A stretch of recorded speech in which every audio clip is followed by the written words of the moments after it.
Welcome to మన chef. నేను మీ మాధవిని. మీరెప్పుడైనా కుక్కర్‌లో చికెన్ దమ్ బిర్యానీ చేశారా? నేను చూపిస్తాను. ఒక్కసారి ట్రై చేయండి. ఎవ్వరైనా సరే పర్ఫెక్ట్‌గా చేసుకుంటారు. నేను చెప్పిన టిప్స్‌ని ఫాలో అవుతూ బిర్యానీని ట్రై చేశారంటే, మీరు బయట నుంచి తెచ్చుకున్న బిర్యానీ కంటే గూడా సూపర్‌గా ఇంట్లోనే కుక్కర్‌లో చేసేసుకోవచ్చు. చాలా ఈజీ అండి చేసుకోవడం. నేనిక్కడ చూపిస్తుంటేనే మీకు అర్థమవుతుంది గదూ! రైస్ పొడి పొడిలాడుతూ ఎంత పర్ఫెక్ట్‌గా వచ్చింది బిర్యానీ అనేది. టేస్ట్ మట్టుకు ఎక్సలెంట్‌గా ఉందండి. ముక్క గూడా మామూలుగా ఉడికించుకున్న దానికంటే గూడా కుక్కర్‌లో ఉడికించాం గాబట్టి చాలా సాఫ్ట్‌గా ఉంది. అట్లా పట్టుకుంటేనే ఊడిపోతుంది జూడండి ముక్క. ఇంత పర్ఫెక్ట్‌గా కుక్కర్‌లో మీరు చికెన్ బిర్యానీ సింపుల్‌గా చేసుకోవాలంటే ఈ రెసిపీని ఫాలో అయిపోండి. రండి చూపిస్తాను. ఈ కుక్కర్‌లో చికెన్ దమ్ బిర్యానీ జేసుకోవడానికి నేనిక్కడ 600 గ్రాముల దాకా చికెన్ తీసుకున్నానండి. చికెన్‌ని నీట్‌గా కడిగి కుక్కర్‌లో వేసి పెట్టుకున్నాను. బిర్యానీ కట్ట అని అడగండి. ఇలా ముక్కలు కొద్దిగా లావుగా కొట్టిస్తారు మీకు. ఇలా తీసుకున్న ఈ చికెన్‌లో 5 యాలుకలు, ఒక అనాస పువ్వు, జాపత్రి కొద్దిగా, 5 లేదా 6 దాకా లవంగాలు, 2 బిర్యానీ ఆకులు, చిన్న సైజులో ఉన్నవి 2 మరాఠీ మొగ్గలు, కాస్త పెద్దగా ఉన్నది వేసుకుంటే మరాఠీ మొగ్గ ఒకటి వేసుకోండి. 1 ఇంచ్ లేదా 1 ½ ఇంచ్ దాకా దాల్చిన చెక్క, అలాగే బ్లాక్ స్టోన్ ఫ్లవర్ కొద్దిగా వేసుకోండి. కసూరి మేతి 1 ½ టీ స్పూన్ దాకా తీసుకోవాలి. 3 లేదా 4 పచ్చిమిరపకాయలని ఇలా పొడవుగా కట్ చేసి వేసుకోండి. దీంట్లోనే 3 లేదా 4 టేబుల్ స్పూన్ల దాకా పెరుగు వేసుకోవాలి. అలాగే సన్నగా కట్ చేసిన కొత్తిమీర కొద్దిగా, సన్నగా కట్ చేసిన పుదీనాను గూడా కొద్దిగా వేసుకొని, దీంట్లోనే ఫ్రైడ్ ఆనియన్స్ కూడా వేసుకోవాలి. మీడియం సైజు 3 ఉల్లిపాయలని తీసుకొని, ఈ విధంగా వచ్చేటట్లు ఆయిల్‌లో వేసి వేయించుకోండి. ఇలా వేయించుకున్న ఈ ఆనియన్స్‌ని ఈ విధంగా వేసుకుంటున్నాను. కొద్దిగా తీసి పక్కన పెట్టాను. తర్వాత యూజ్ చేసుకున్నాం మనం. మిగతావన్నీ వేసుకున్నాను.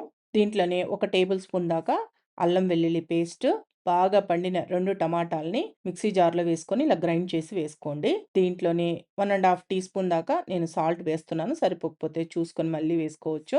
దీంట్లోనే హాఫ్ టీ స్పూన్ దాకా పసుపు, 2 టీ స్పూన్ల కారం వేస్తున్నాను. మీరు కారం కొద్దిగా స్పైసీగా తినాలి అనుకుంటే ఇంకొద్దిగా ఎక్కువ వేసుకోండి. అలాగే 2 టీ స్పూన్లు ధనియాల పొడి, 1 టీ స్పూన్ జీలకర్ర పొడి, 1 టీ స్పూన్ మిరియాల పొడి, 1 టీ స్పూన్ గరం మసాలా పొడి, 1 టీ స్పూన్ దాకా బిర్యానీ మసాలా వేసుకోండి.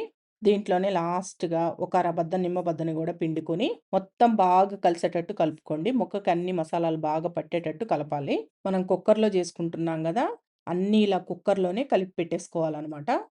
ఇలా మసాలాలన్నీ ముక్కకి బాగా పట్టేటట్టు కలుపుకున్న తర్వాత దీంట్లో ఒక పావు కప్పు దాకా ఆయిల్ పోసుకొని, మొత్తం మళ్ళీ ఒకసారి బాగా కలిసేటట్టు కలుపుకోండి. కలుపుకున్న తర్వాత ఈ కుక్కర్‌కి మూత పెట్టేసి ఒక అరగంట పైనే మీరు ఎంతసేపైనా మ్యారినేట్ చేసుకోవచ్చండి. ఒక అరగంట అయితే ఖచ్చితంగా మ్యారినేట్ చేయండి. అప్పుడే మసాలా మొత్తం ముక్కకి పట్టి టేస్ట్ బావుంటుందనమాట.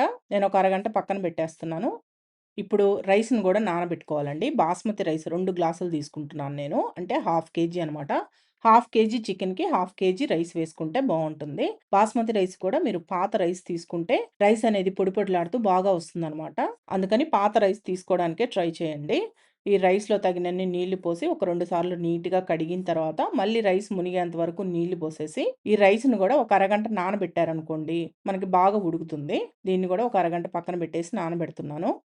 ఇప్పుడు ఒక అరగంట తర్వాత ఏదైనా కాస్త పెద్ద గిన్నె తీసుకొని దీంట్లో 3 లేదా 4 లీటర్ల దాకా నీళ్లు పోసుకొని, ఒక 2 టేబుల్ స్పూన్ల దాకా ఆయిల్ వేసుకోండి. దీంట్లోనే 2 లేదా 3 పచ్చిమిరపకాయలని కట్ చేసి వేసుకోండి.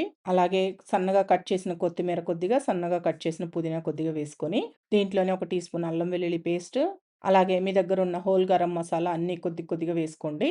దీంట్లోనే ఒక అరబద్ద నిమ్మబద్దను గూడా పిండుకుంటున్నాను. ఆయిలు, నిమ్మరసం వేయడం వల్ల మెతుక్కి, మెతుక్కి అంటుకోకుండా రైస్ పొడి పొడిలాడుతూ వస్తుందనమాట. అలాగే 3:30 టీ స్పూన్ దాకా నేను ఉప్పు వేస్తున్నాను. నీళ్ళనేవి కాస్త ఉప్పగా ఉండాలండి. అలా వచ్చేటట్టు చూసుకోండి. అలా చూసుకొని ఉప్పు వేసుకోండి. అలా ఉంటేనే రైస్‌కి ఉప్పనేది బాగా పడుతుందనమాట. ఈ ఉప్పు గూడా వేసిన తర్వాత ఒకసారి అంతా బాగా కలిపి, ఈ నీళ్ళని బాగా మరగనివ్వండి. ఇప్పుడు నీళ్ళిలా మరుగుతున్నాయి గదా! ఇలా మరుగుతున్నప్పుడు మనం ఆల్రెడీ వేసిన కొత్తిమీర, పుదీనా, మసాలా దినుసులన్నింటిని ఇలా నీళ్ళల్లో నుంచి తీసేసేయండి. ఈ మసాలా ఫ్లేవర్ మొత్తం నీళ్ళకి బాగా పట్టుంటుంది. వీటిలన్నింటిని గరిటె పెట్టి తీసి పక్కన పెట్టేసుకోండి. ఇప్పుడు ఇలా మరుగుతున్న నీళ్ళలో నుంచి ఒక అరకప్పు నీళ్ళని తీసుకొని, మనం ముందుగా మ్యారినేట్ చేసి పెట్టుకున్న చికెన్ ఉంది గదా! ఈ చికెన్‌లో పోసుకొని, ఒకసారి మొత్తం బాగా కలుపుకొని పక్కనుంచండి. ఇలా వేడి నీళ్లు పోసి కలిపి మీరు బిర్యానీ చేసుకున్నప్పుడు అడుగంటకుండా చాలా చక్కగా వస్తుందండి బిర్యానీ. అందుకని ఒక అరకప్పు నీళ్ళని పోసుకొని కలపాలి. అదే వేడి నీళ్ళని పోసుకోండి. చన్నీళ్ళని పొయ్యొద్దు. ఇప్పుడు ఇలా మరుగుతున్న నీళ్ళల్లో మనం ముందుగా నానబెట్టుకున్న రైస్ మొత్తాన్ని వేసుకొని, ఒకసారి నిదానంగా కలిపి రైసు ఒక 60-70% వరకే ఉడకాలండి. ఎందుకంటే మనం కుక్కర్‌లో చేసుకుంటున్నాం కాబట్టి మరీ ఎక్కువ ఉడికిందనుకోండి మీకు ముద్ద ముద్ద అయిపోతుంది. ఎలా ఉడకాలో చూపిస్తాను. ఫస్ట్ అయితే రైస్‌ని ఒకసారి కలిపి ఉడకనివ్వండి. ఇప్పుడు చూడండి రైస్ ఈ విధంగా ఉడకాలి. నేనిక్కడ చూపిస్తున్నాను గదా! రైస్‌ని ఒకటి పట్టుకొని చూస్తే ఇలా పలుకుగా ఉండాలండి. మెత్తగా ఉడకకూడదు. పలుకుగా ఉండేటట్లు ఉడికించుకోవాలి. ఇలా పలుకుగా ఉన్నప్పుడు స్టవ్ ఆఫ్ చేసేసి, ఈ రైస్‌ని ఇలా కొద్ది కొద్దిగా తీసుకొని, మనం ముందుగా మ్యారినేట్ చేసి పెట్టుకున్న చికెన్ ఉంది గదా! ఆ చికెన్ పైన ఈ విధంగా వేసుకోండి. ఇలా రైస్ మొత్తాన్ని వేసుకున్న తర్వాత, ఇప్పుడు పైనుంచి సన్నగా కట్ చేసిన కొత్తిమీర కొద్దిగా, సన్నగా కట్ చేసిన పుదీనా కొద్దిగా, నేను ముందుగా కొన్ని ఫ్రైడ్ ఆనియన్స్‌ని తీసి పక్కన పెట్టానని చెప్పాను గదా! వాటిల్ని ఈ విధంగా వేసుకుంటున్నాను. అలాగే వేయించిన జీడిపప్పును గూడా కొన్ని వేసుకుంటున్నానండి. ఇవి మీ ఆప్షనల్. వేసుకుంటే మనం తినేటప్పుడు ఈ పప్పులు గూడా అక్కడక్కడ తగులుతూ బావుంటాయన్నమాట. అలాగే ఒక హాఫ్ టీ స్పూన్ దాకా బిర్యానీ మసాలాను గూడా ఇలా పైన చల్లుకుంటున్నానండి. లాస్ట్‌గా ఒక టేబుల్ స్పూన్ దాకా నెయ్యిని ఈ విధంగా వేసుకొని, ఈ కుక్కర్‌కి మూత పెట్టేసి, స్టవ్ పైన పెట్టి ఫ్లేమ్‌ని మీడియం ఫ్లేమ్‌లో పెట్టుకొని, ఒక్కటే ఒక్క విజిల్ రానివ్వండి. ఒక్క విజిల్ వచ్చిన తర్వాత వెంటనే స్టవ్ ఆఫ్ చేసి, కుక్కర్ ప్రెషర్ మొత్తం పొయ్యేంత వరకు అలా వదిలేసేయండి. ఇప్పుడు చూడండి ఒక విజిల్ వచ్చి ప్రెషర్ మొత్తం పొయ్యిన తర్వాత నేను మూత తీసి చూపిస్తున్నాను. చూసారా? పొడి పొడిలాడుతూ బిర్యానీ ఎంత బాగా వచ్చిందో, మీరు కుక్కర్‌లో గూడా చికెన్ దమ్ బిర్యానీ చేసుకోవచ్చనమాట. మీరు మామూలుగా చేసుకునే బిర్యానీ కంటే గూడా ఈ బిర్యానీ చాలా టేస్టీగా ఉంటుంది. రైస్ కూడా చాలా సాఫ్ట్‌గా ఉడుకుంటుందండి. నేను ముక్క గూడా చూపిస్తున్నాను చూడండి. ఎంత సాఫ్ట్‌గా ఉడికిందో. మీరు దమ్ బిర్యానీ ఈజీగా చేసుకోవాలి అంటే కుక్కర్‌లో గూడా ఇలా చేసుకోవచ్చనమాట. అడుగంటుతుందేమో అనే కంగారు గూడా అవసరం లేదండి. మీకేం అడుగంటదు.